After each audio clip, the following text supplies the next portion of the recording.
Hello, welcome to my channel ব্যাপারে education and admission suggestion centre. আজকে তোমাদের আমি একটা গুরুত্বপূর্ণ ইনফরমেশান দেব। তোমরা অবশ্যই ভিডিওটা ফার্স্ট থেকে লাস্ট পর্যন্ত দেখবে। এক্ষেত্রে তোমরা যারা কম মার্কস আছে, আমি বলেছিলাম বালুরঘাট ল কলেজে ফর্ম ফিল আপ শুরু হবে। তো দেখো 20 তারিখ থেকে 20/6 থেকে 21/6 থেকে 30/6 পর্যন্ত তোমাদের এডমিশন প্রসেস শুরু হয়ে যাবে, মানে কালকে থেকে তোমাদের এডমিশন শুরু হয়ে যাবে। তো কালকে কিভাবে তোমাদের এডমিশন হতে হবে, মানে ফর্ম ফিল আপ করতে হবে, সেটা তোমাদেরকে আমি অবশ্যই জানিয়ে দেব। তো আজকের এই আপডেটটা তোমরা অবশ্যই মাথায় রাখো যে কাল থেকে তোমাদের শুরু হয়ে যাচ্ছে বালুরঘাট ল কলেজের এডমিশনের প্রসেস, মানে ফর্ম ফিল আপের প্রসেস। তো বালুরঘাট ল কলেজে যারা এডমিশন হতে চাও তারা সেখানে 20 তারিখে নোটিশটা পাবলিশড হয়ে গেছে, কিন্তু বিষয়টি ঠিকঠাক কি না সেই বিষয়ে আমি কনফার্ম ছিলাম না, কারণ বারবার তোমাদের একটা ইনফরমেশান দিচ্ছি, বারবার সেটা আবার মানে সেটাকে ডিলে হয়ে যাচ্ছে। সেজন্য আমি একদম আগেই দিয়ে একদিন আগেই তোমাদেরকে আমি বানিয়ে দিচ্ছি যাতে তোমাদের কনফিউশন না হয়। তো কালকে থেকে অবশ্যই শুরু হয়ে যাচ্ছে, কারণ যদি কালকে থেকে শুরু না হতো তাহলে আজকেই নোটিশ পাবলিশ করে দিত। এই সময় পর্যন্ত কোনো নোটিশ পাবলিশড হয়নি ডিলে হওয়ার। তো কাল থেকে তোমাদের বালুরঘাট ল কলেজের এডমিশন প্রসেস শুরু হবে। দেখো সেখানে কি কি বলেছে আমি সেটা বলে দিচ্ছি তোমাদেরকে। ল admission session 2024 to 2025 Balurghat Law College is inviting online application for admission in 5-year BLLB integrated course. Form will be available from the college website Balurghat Law College. তো বালুরঘাট ল কলেজের অফিসিয়াল ওয়েবসাইটে থেকে তোমাদের ফর্ম ফিল আপটি করতে হবে। তো সেখানে eligibility criteria কী আছে সেটা দেখো। 12 পাস থাকতে হবে, এসসি এসটির ক্ষেত্রে রিল্যাক্স 40% মার্ক, ওবিসির ক্ষেত্রে 45, আর 2 ইয়ার্স 20 ইয়ার্সের মধ্যে হতে হবে, আর এসটি এসসি ওবিসি ক্যান্ডিডেটের ক্ষেত্রে 2 ইয়ার এজ রিল্যাক্সেশন, মানে এখানে 20 বছর হলে সেখানে তোমরা 22 বছরের মধ্যে তোমাদের এডমিশন হতে পারবে ST SC OBC. Application fees 500 টাকা, অনেকটাই বেশি।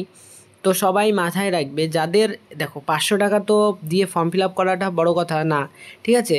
আর বড় কথা অবশ্যই, কারণ তোমাদের সেলফ ফাইন্যান্স দিক দিয়েও তোমাদেরকে মাথায় রাখতে হবে। আমি বলছি যাদের 60% বা 65%-এর নিচে আসো তারা যদি চান্স নিতে চাও নিতে পারো, বাট 65%-এর মোট কথা যাদের 75%-এর 73%-এর উপরে আছে, এসটি এসটি ওবিসি, ভালো করে শুনবে, নো কনফিউশন। আর যদি কনফিউশন হয় অবশ্যই কমেন্ট করবে।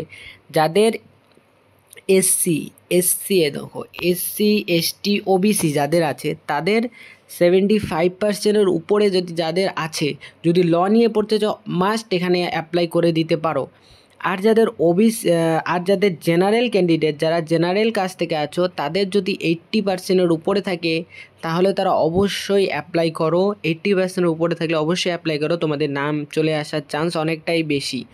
আর যাদের 65%-এর নিচে, আমি তাদেরকে রিকমেন্ড করছি না, মানে আমি তাদের বলছি না তারা অ্যাপ্লাই করো, কারণ 500 টাকা সেখানে তোমাদের চলে যেতেও পারে। আর যদি তোমরা অ্যাপ্লাই করতে চাও তাহলে তোমরা অ্যাপ্লাই করতে পারো, কোনো অসুবিধা নেই, কারণ 500 টাকা তোমরা অনেক পাশে অনেক দিকে মানে শেষ করে দাও। সেক্ষেত্রে তোমরা যদি এই ক্ষেত্রে 500 টাকা দিয়ে যদি তোমরা অ্যাডমিশনের জন্য ফর্ম ফিল আপটা করো, যদি নাম চলে আসে তাহলে তোমরা অবশ্যই ভালোভাবে প্রিপারেশান নিয়ে তোমরা পরবর্তীতে ভালো একটা ক্যারিয়ার গড়তে পারো। তো আমার কথা তোমাদের কাছে ক্লিয়ার, যাদের এসটি এসসি, আবারও বলছি এসটি এসসি ওবিসি 75%-এর উপর থাকলে অ্যাপ্লাই করো, আর জেনারেলের 80%-এর উপরে থাকলে অ্যাপ্লাই করো। গেল বাদবাকি এই কলেজ রিলেটেড তোমাদের যাদের কোনো কনফিউশন আছে, কত টাকা ফর্ম ফি স্ট্রাকচার, কত টাকা কী, সেটা আমাকে অবশ্যই জানাবে। আমি তোমাদের ফি স্ট্রাকচার সম্বন্ধে ডিটেলস ভিডিও বানিয়ে দেবো। আপাতত আজকে এতটুকুই, কারণ আর বেশি কথা বলে কনফিউশন করব না তোমাদের। দ্বিতীয় আরেকটা ইনফরমেশন এর সঙ্গে একসঙ্গে, যারা জলপাইগুড়ি এবং নর্থবেঙ্গল ইউনিভার্সিটিতে অ্যাপ্লাই করেছো তাদেরও এখনও মেরিট লিস্ট পাবলিশড হয়নি, মানে পাবলিশড হওয়ার কোনো ধরনের কোনো নোটিশ আসেনি। সো তোমরা 24 তারিখ পর্যন্ত ওয়েট করো। 24 তারিখের পর আশা করি এইবার মেরিট লিস্ট পাবলিশের ডেটও দিয়ে দিবে, বেশি দিন না, 2-3 দিনের মধ্যে। 24 তারিখ যদি নোটিশ দেয় 2-3 দিনের মধ্যে তোমাদের মেরিট লিস্ট পাবলিশড হবে। তোমাদের প্রথম মেরিট লিস্টটা যেটা পাবলিশড হবে কলেজের, দেখো কলেজের 3 ধরনের মেরিট লিস্ট পাবলিশড হয়।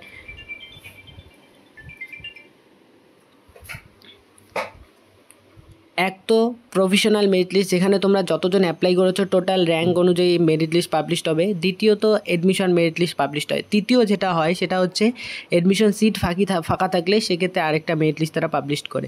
এই হচ্ছে ব্যাপার। তো জলপাইগুড়ি এবং জলপাইগুড়ি এবং নর্থ বেঙ্গল ইউনিভার্সিটি এখনও মেরিট লিস্ট পাবলিশ করেনি, অবশ্যই করবে, তোমরা ধৈর্য ধরো।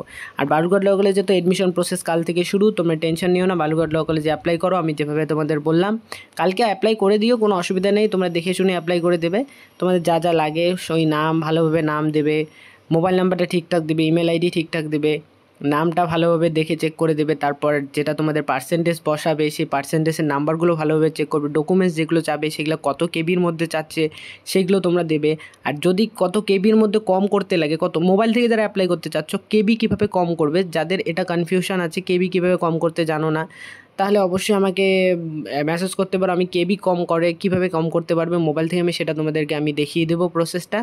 তাহলে তোমরা মোবাইল থেকে করতে পারবে। অনলাইন দোকানে গিয়ে করতে গেলে আবারও এক্সট্রা পয়সা দেওয়া। আর যারা অনলাইন দোকান থেকে করতে চাও, যারা পারো না মোবাইলে করতে, তারা অবশ্যই অনলাইন দোকান থেকে করো, কারণ ভুলভাল করা যাবে না। আর যারা মোবাইল কিছুটা চালাতে পারো, কীভাবে মোবাইলে করতে হবে তারা অবশ্যই আমাকে কমেন্ট করবে, আমি মোবাইলে কীভাবে করতে হবে আমি তোমাদের কালকে দেখিয়ে দেবো। তো থ্যাংক ইউ ফর ওয়াচিং, দেখা হচ্ছে তোমাদের পরবর্তী কোনো ভিডিওর সেশনে।